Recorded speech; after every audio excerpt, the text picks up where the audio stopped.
Hello everyone, welcome to another video. I'm going to be doing a soft-spoken one today, so let me know what you think, because it's my first one. Today is going to be a book haul review. It's not a massive one, it's maybe 6 or 7 books. I'm just going to be talking through them, what I know about them, what I think about them, and why I bought them. It's been extremely hot here in the UK recently, so it's been good reading weather, at least, because I always love to read outside. Just find it much more relaxing, especially around nature or in the garden.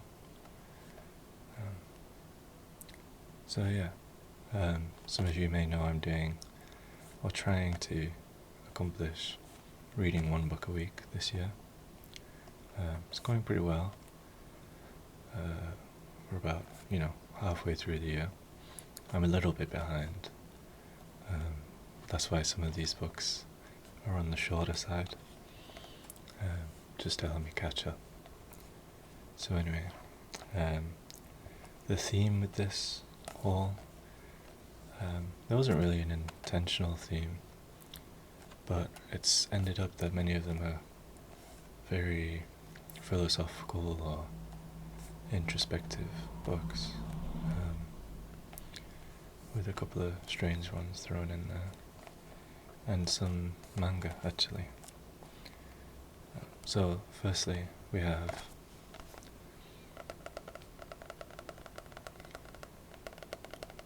Seamus Heaney's translation of Beowulf. It's quite a plain cover, as you can see,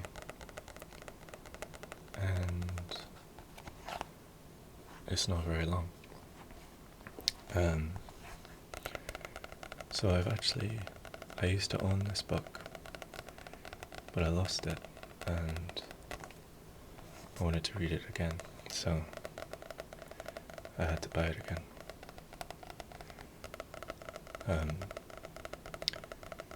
This is quite an unusual pick, I think, but it makes sense for me. So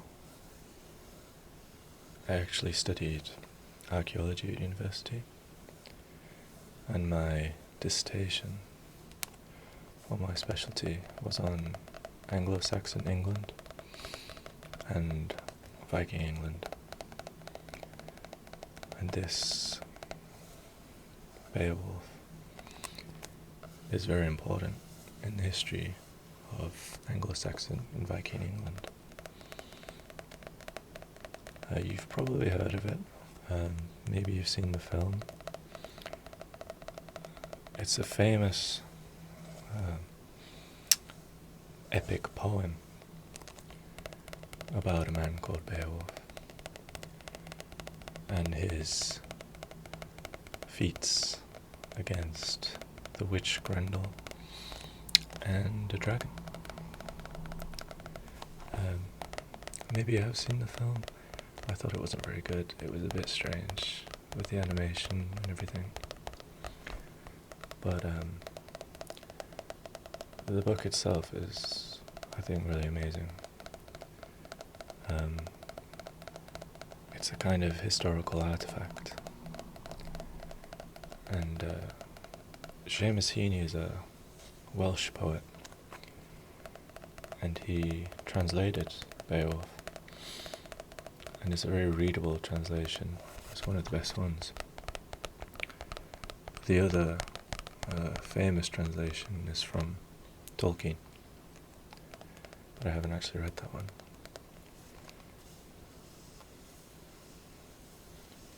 So Beowulf is a translation from Old English, which, if you don't know, is the language that the Anglo-Saxons of England spoke. It's called Old English, but it's in fact so different from modern English that it's a totally separate language. It's not like Shakespearean English where you can kind of figure it out. That's called Middle English. Old English is much more similar to Old Norse and Scandinavian languages. So Seamus Heaney understands that language and was able to translate this very well.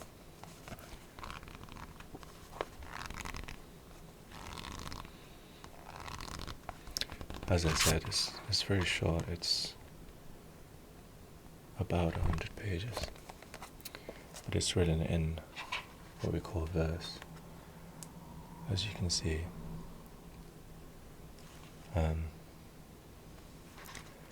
So it is very poetic, but I would recommend this. It's very readable. It's very interesting. It's kind of a snippet of history, and you can really feel and understand the way people lived, or let's say the way people thought they lived, because it is, of course, a mythology. But anyway, here's one of my shorter ones. Seamus Heaney.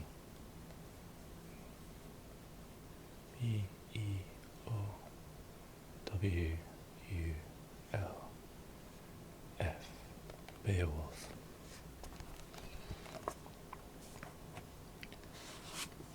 Next we have something a little different.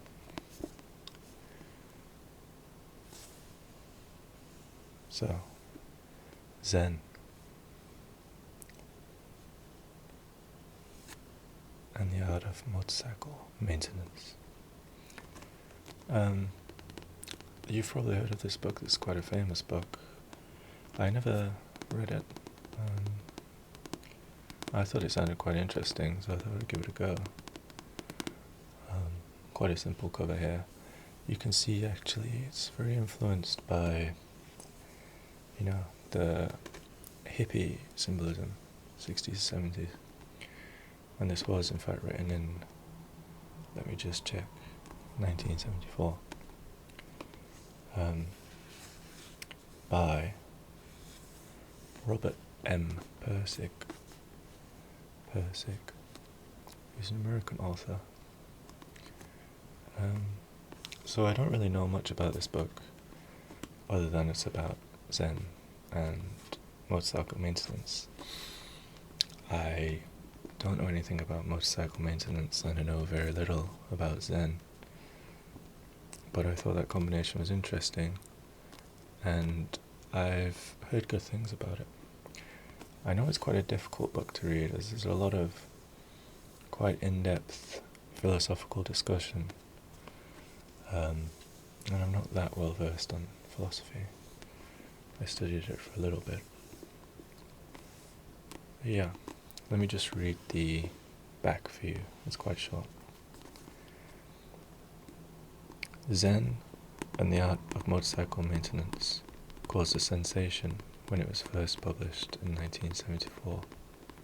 The story of the narrator, his son Chris, and their month-long motorcycle odyssey from Minnesota to California profoundly affected an entire generation. Both personal and philosophical, this book is a compelling study of relationships, values, madness, and eventually enlightenment.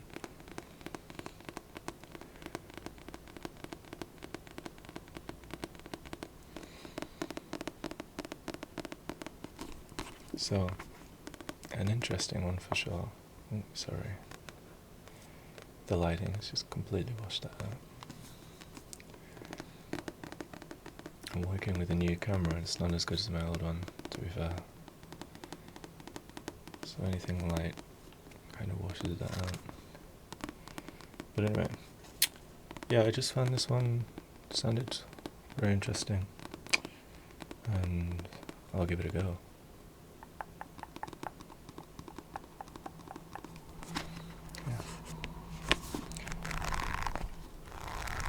let me know if any of you have read this one, because I don't really know much about it. And I'm always willing to give a good reviewed book a go.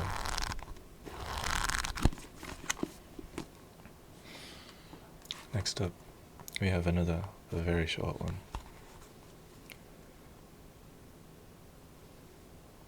With a nice spiral on the cover, which is kind of ironic because there's going to be another book that features spirals in a minute. I wonder if you can guess what that is. It's a manga. So this is Of Mice and Men by John Steinbeck. I'm sure lots of you read this one already. I know it's one a lot of people read in school, but I never got the chance to read it, and I thought it would be a good time to read it. Lots of my friends read this one in school as well. But in the British curriculum, this is only one option.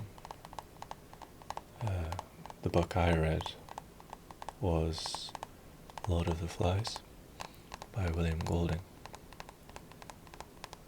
which was quite a nice book as well. Well, not nice, but enjoyable. It's not that nice, actually. But I know a lot of other people read and studied this one for their exams. It's a very short one. It's about 100 pages again. It's a novella. And I don't really know much about it, actually. I know what happens in the end, unfortunately, but it's kind of hard to avoid that when it's such a famous book. But apart from that, I don't really know anything else about it. It's published in 1937 by John Steinbeck. He's an American author, one of the most famous ones. He wrote things like East of Eden and Grapes of Wrath. And this will be the first Steinbeck I'm reading, actually. Not that I have anything against it. Yeah, let me just read the back for you. You can see this looks like a wheat field and a farmhouse.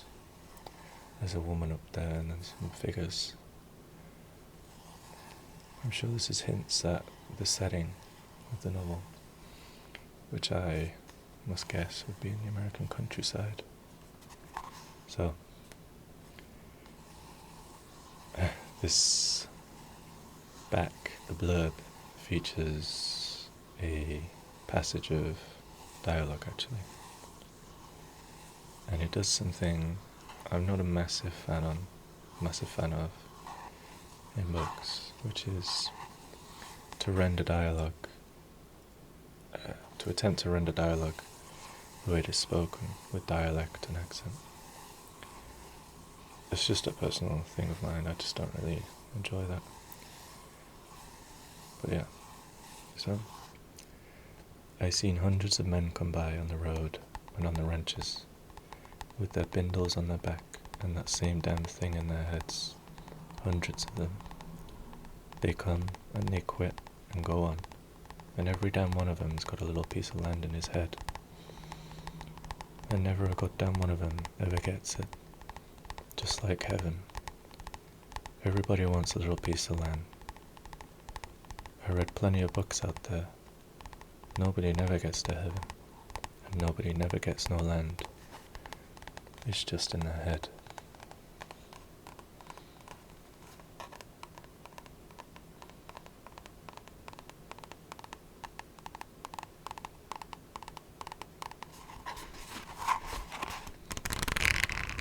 So it doesn't actually hint really at what happens in the story, but maybe it's hinting at some important themes. about ambition and hopelessness and death. But anyway, I'm sure many of you have read this, but let me know what you thought of it.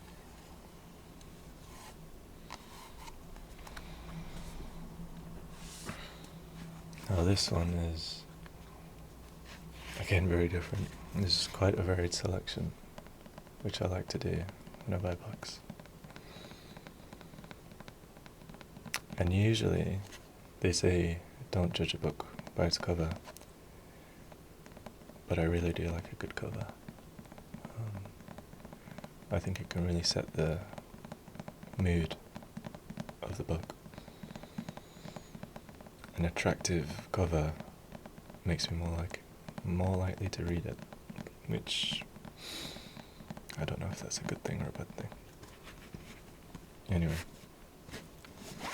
this one has no jacket, but it is The Brothers Karamazov by Dostoevsky. I don't actually know how to say his first name. Fyodor?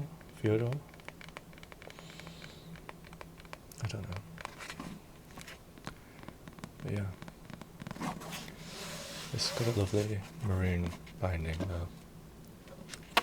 You can see this is secondhand. And you can also see this is quite a long book. I mean, that's kind of typical of Russian literature.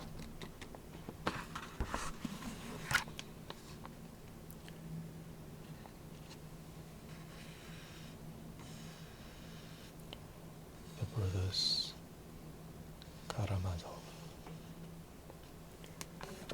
I wonder if I have any people watching from Russia. So, I chose this one obviously because it's a, world classic, like a top 100 book, many people's favorite book of all time.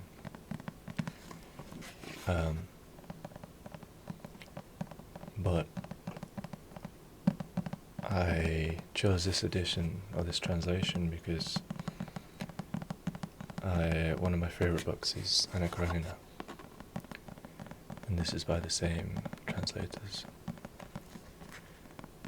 This is quite a heavy book, figuratively and literally, but it deals with a lot of complex themes like religion, the meaning of life, and brotherhood, and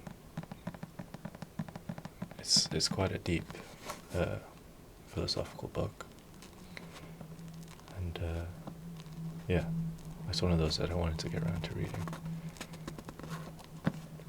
I'm sure I'll enjoy it. I usually don't go for this kind of literature, and that I mean, 19th century period pieces. I'm really not a big fan of English literature of the 18th, 19th century, because it concerns things like basically privileged upper-class people having marital problems, which honestly just isn't that interesting, and there's only so much sympathy you can give them. But when I read Anna Karenina, that's what I thought going in, but it really surprised me. It was about a lot more than that. So I wanted to give another Russian classic a go, and this one is by the same translators. He made my copy of Anna Karenina very, very readable and enjoyable. So yeah, this is definitely a bit of a chunky one. And it's not like the text is massive. It's kind of biblical.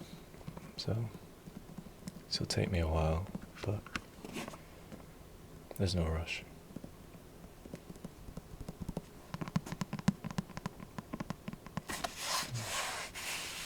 So, The Brothers Karamazov by Dostoevsky. 3 left.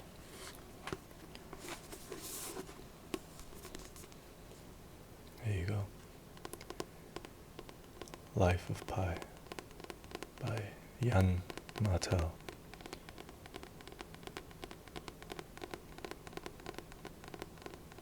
This is a... I don't know what to say about this book. I don't know much about it, to be honest. I kind of missed the boat on this one, pun intended. It was very popular a few years ago. Obviously when the movie came out. But I never saw the movie and I never read the book, not for any particular reason. It just didn't really interest me at the time, but obviously now it does. One of the things that attracted me to this was the cover. I think it's just a very artistic cover.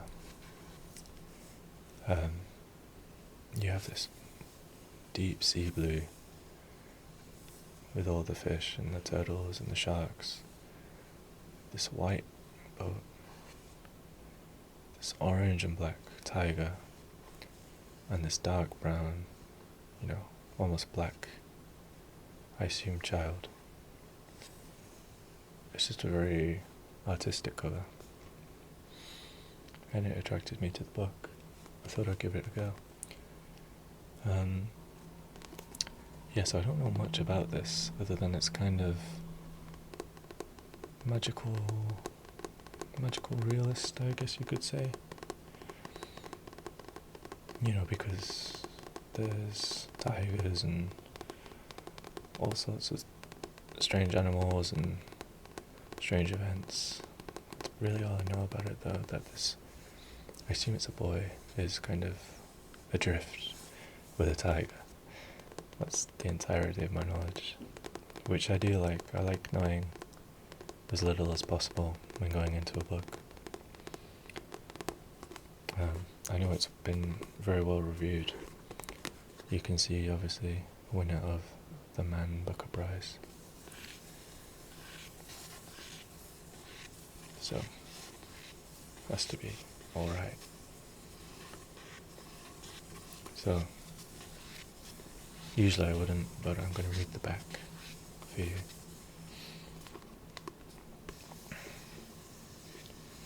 After the tragic sinking of a cargo ship, one solitary lifeboat remains bobbing on the wild, blue Pacific. The only survivors from the wreck are a 16-year-old boy named Pi, a hyena, a zebra with a broken leg, a female orangutan, and a 450-pound Royal Bengal tiger. The scene is set for one of the most extraordinary works of fiction in recent years. And then there's some favourable reviews. So I liked that, actually, that the blurb didn't really tell me anything about the narrative other than the setup. So this is one of those books that's kind of alluring in mystery. So I'll definitely look forward to finding out what the book's really about and what happens. But yeah, that's The Life of Pi by Jan Martel.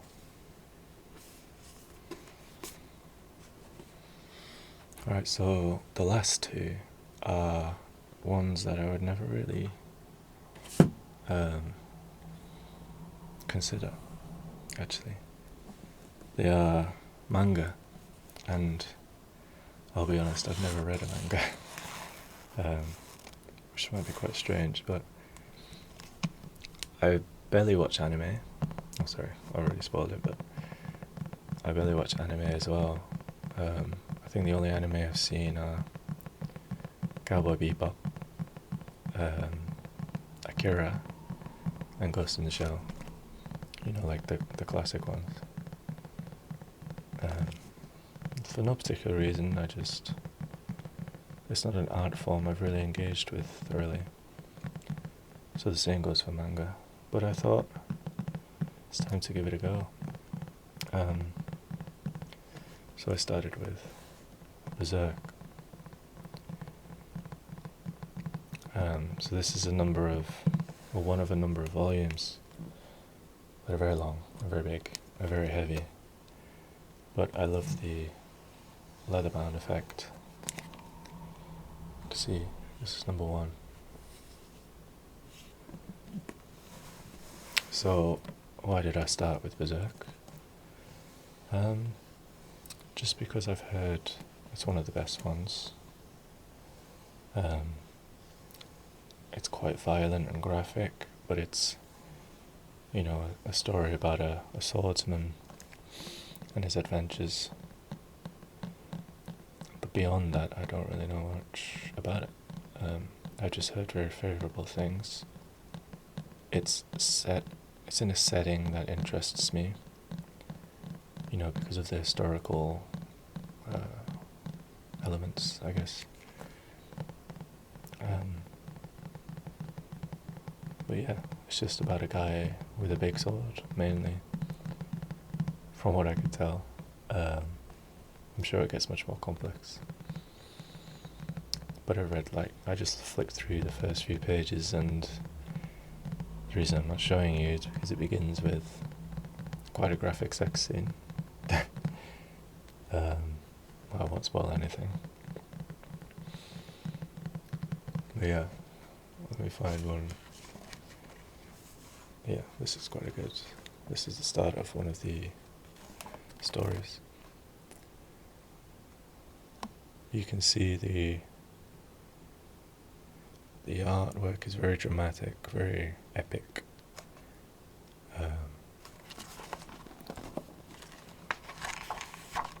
And I've seen that there's a lot of dynamic action. Yeah, so like this. It's very dynamic, very action-oriented. And it's quite fantastic.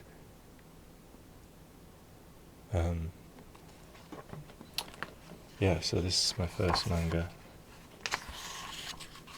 I don't know what to expect other than what I've already said. I don't know if I'll enjoy it.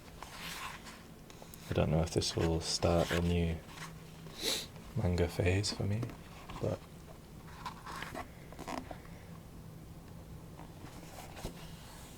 it's definitely going to be interesting. This is a very heavy tome. This is just the first volume of, I don't know how many. I think there's at least 9. I don't think it's ever finished, but the author, I don't know how to say his name, Miura, passed away pretty recently, sadly.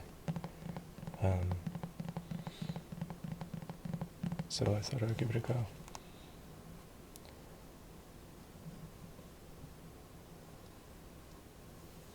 As you can see, parental advisory. From what I've seen, there's a lot of gore, and I don't know how much sex, but definitely a lot of gore. It's categorized as horror, actually. Yeah. Berserk.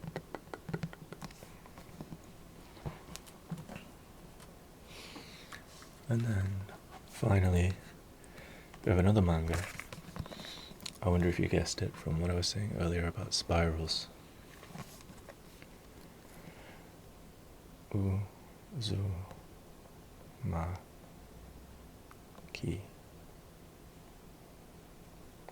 Which is actually quite funny, because that's how they said it in the trailer for the anime. I don't know if it's been released. It's been in production for a long time. I think it's Adult Swim are adapting this into a black and white anime. That's actually the reason why I picked up this manga, because I thought the trailer was so interesting. I don't know if you've seen that trailer, but it has some fantastic music by Colin Stetson, I think, saxophonist. Yeah, so the trailer interested me so much, I thought, I'm not waiting for it to come out, I'm going to read the manga. And from what I've seen, this looks to be a very interesting manga. It's horror again, but this is a kind of, I think you could say it was body horror and cosmic horror. Some parts of it are very Lovecraftian, some parts of it are like more traditional body horror.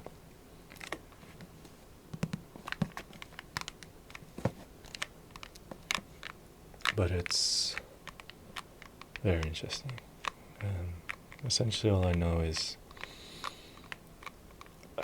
there's a lot of madness and what's it, violence that's caused by the occurrence of spirals.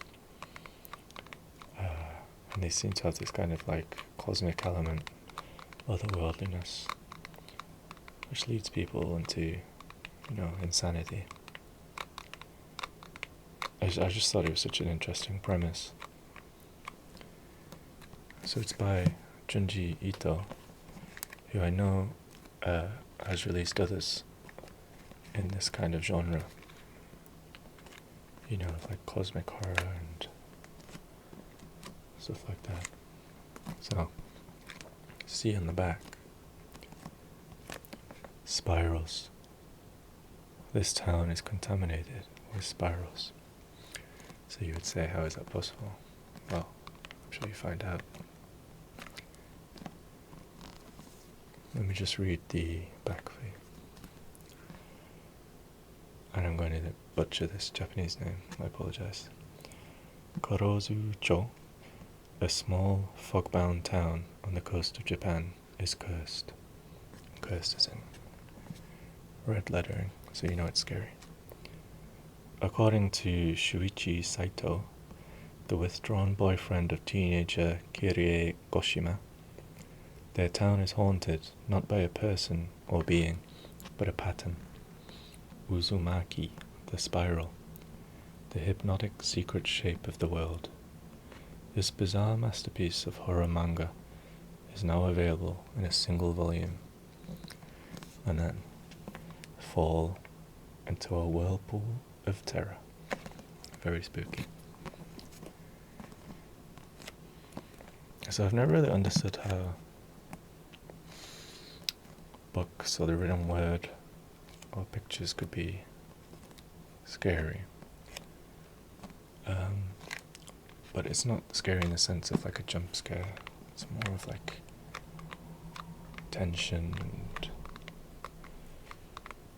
suspense kind of.